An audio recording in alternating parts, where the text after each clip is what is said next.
नाज़रीन, बर्बरियत की एक हर रोज़ नई दास्तान रक़्म होती है इस मिडल ईस्ट में, और आज हमने देखा कि लेबनान में उन्होंने जो पेजर्स के ज़रिए एक हमला किया और उसमें हज़ारों अफराद ज़ख्मी हुए, बहुत से लोग शहीद भी हुए, और इससे एक बहुत सारे सवालात मज़ीद पैदा हो गए हैं। और ख़ित्ते में जो सियासी सूरत हाल में तब्दीली आएगी, इस हवाले से हमने ज़हमत दी है। जनाब डॉक्टर कमर चीमा साहब हमारे साथ मौजूद हैं, आलमी अमूर के माहिर हैं, बहुत शुक्रिया।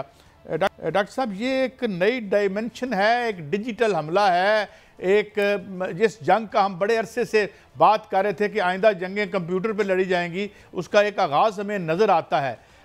नंबर वन, क्या अब न्यूट्रलाइज हो गई है मुकम्मल तौर पर हिजबुल्लाह इस अटैक के बाद, वापस आएगी और बदला लेगी, और ईरान भी वेटिंग इन दी विंग्स है बदला लेने के लिए?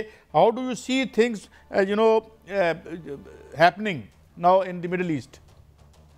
जी, बहुत शुक्रिया काजी साहब। देखिए, पहली बात तो ये है कि ये एक नई वॉरफेयर है, ये समझना पड़ेगा। और ये जो जितने भी डेवलपिंग कंट्रीज हैं, पाकिस्तान जैसे और बाकी भी, इनकी जो ओवर डिपेंडेंस है फॉरेन सॉफ्टवेयर्स पे और फॉरेन इक्विपमेंट के ऊपर, ये इस चीज को बताता है कि किस तरह आप कॉम्प्रोमाइज हो सकती है आपकी नेशनल सिक्योरिटी, पहली बात।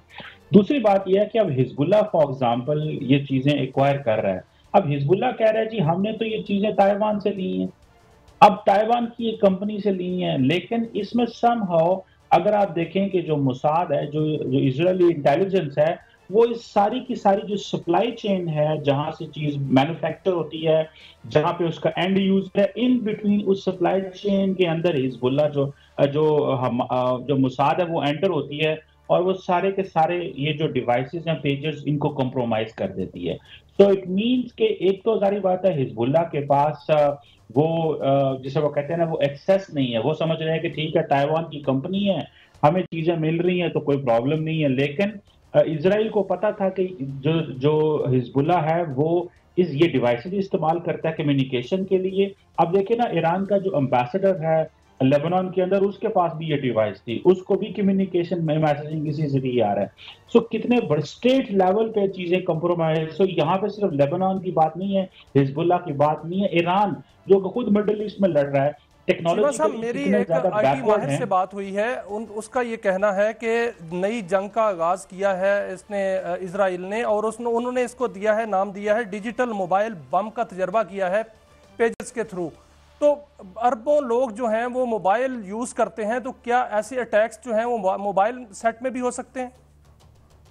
देखिए जी, I am not a tech expert, पर डेफिनेटली हो सकते हैं। ये ऐसे ही है कि फॉर एग्जांपल आप एप्पल का फोन यूज करते हैं, एप्पल का फोन डिजाइन कैलिफोर्निया में होता है, मैन्युफैक्चर चाइना में होता है, लेकिन इन बिटवीन अगर बीच में एक कंपनी जो है वो 10,000 फोन लेके वो फोन जो है वो अपने पास रख लेती है, और उसके अंदर कुछ ऐसी जो है वो रिवर्स इंजीनियरिंग करके किसी खास मुल्क में एक्सपोर्ट कर देती है, $100 सस्ता करके, $50 सस्ता करके, और उनको पता है ये उस मुल्क में जा रहे हैं, तो वो टेक्निकली तो वो बॉम्ब जा रहे हैं उस मुल्क के अंदर, वो आईफोन तो नहीं जा रहे। मैं जस्ट एक मिसाल दे रहा हूँ।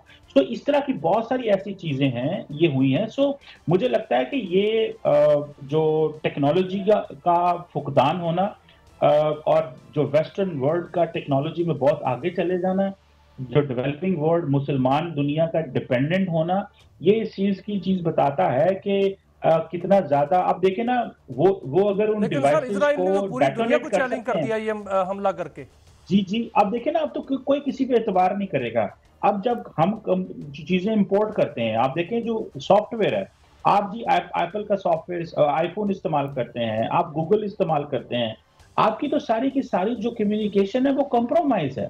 ये सिर्फ ये चीज डिपेंड करता है कि आप कौन है। हम ये समझते हैं कि जी हमने आई मैसेज कर दिया, वो हमारी हुकूमत आई मैसेज नहीं पढ़ सकती, लेकिन वो एप्पल तो पढ़ सकता है। अब हम कहते हैं जी व्हाट्सएप की बात देख ले, तो हमारी हर चीज कॉम्प्रोमाइज है। ये सिर्फ डिपेंड करता है कि वो चीज किसके पास है। ठीक है, सो जिस जो फॉर एग्जाम्पल चाइनीज सॉफ्टवेयर मैं चाहता हूँ इस कम वक्त में और एक, हमने क्या क्या कुर्बानियां नहीं दी इस अमेरिका बहादुर के लिए। आप शुरू कर लें 26 अप्रैल 1978 के सौर इनकलाब से लेकर आज तक, और हम गैस तेल महंगा खरीद रहे हैं, अपना बुरकस हमने निकाल लिया। इसके बावजूद अमेरिका बहादुर कह रहा है जी हमारे उसके तहफ़्फ़ुज़ात हमारे मिज़ल प्रोग्राम पे। कितनी कमज़ोर है हमारी रूलिंग इशराफिया हमारे मफादात को प्रोटेक्ट करने में। चीमा साहब। देखिए, वो एक इम्पॉर्टेंट इसमें चीज ये है कि चाइनीज कुछ कंपनियां हैं, जिस कंपनी को बैन किया गया है, वो काजी साहब एक ऐसे मुल्क को टेक्नोलॉजी ट्रांसफर कर रही है जो कि नॉन एमटीसीआर है। एक रजीम है जिसको बोलते हैं मिसाइल टेक्नोलॉजी कंट्रोल रजीम। वो कहते हैं कि ये उस मुल्क को सप्लाई कर रही है इक्विपमेंट और चीजें जो कि एमटीसीआर का मेंबर नहीं है। तो आपको कोई चीज एक्वायर करनी है मिसाइल के हवाले से, तो आपको इस ग्रुप का हिस्सा होना चाहिए। सो हमने इसलिए पाबंदी लगाई है। तो पाकिस्तान भी क्योंकि इस कंपनी से खरीद रहा था, लिहाजा पाकिस्तान की भी वो कंपनी वो कहते हैं कि इसका शिकार हो गई है। तो मेरा ख्याल है एक तो ये बात है।